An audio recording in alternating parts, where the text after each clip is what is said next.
Welcome back. A Connecticut resident lost his home in a Supreme Court eminent domain ruling very famously. The city of New London used eminent domain to get that land, promising it would be redeveloped to create jobs and boost the economy. It's the Kelo case.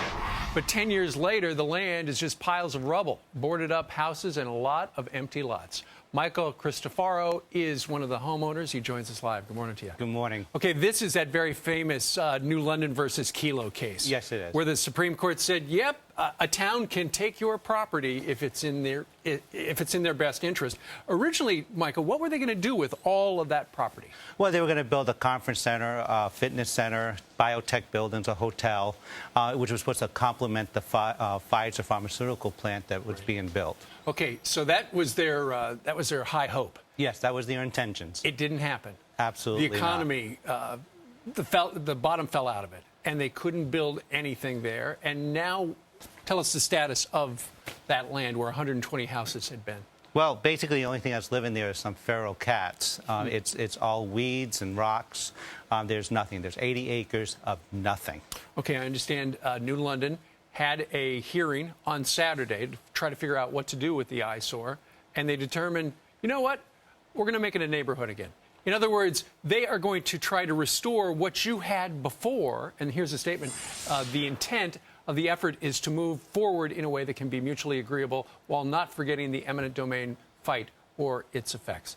So they kicked you out of your neighborhood. They were going to build something. It flopped. Now they're going to put a new neighborhood. Right. Well, basically what they're saying is that the property owners that live there, I mean, we had one family that lived there since 1895. And they're saying, hey, listen, you guys weren't good enough to live here. We're going to wipe the area clean, turn around, and now here it is 10 years later.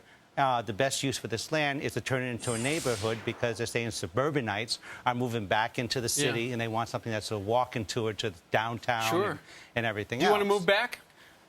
If we could have our property back, I would.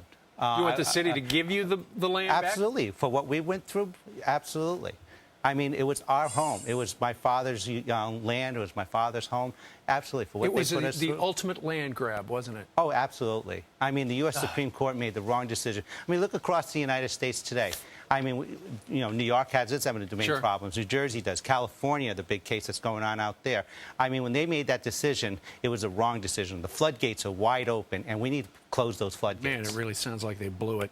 Michael Cristofaro, we thank you very much for joining us today. Oh, great. Thank you so very much. What a story. Sorry you went through so much. Well, we need to do something. We do. All right. Thanks for telling your story.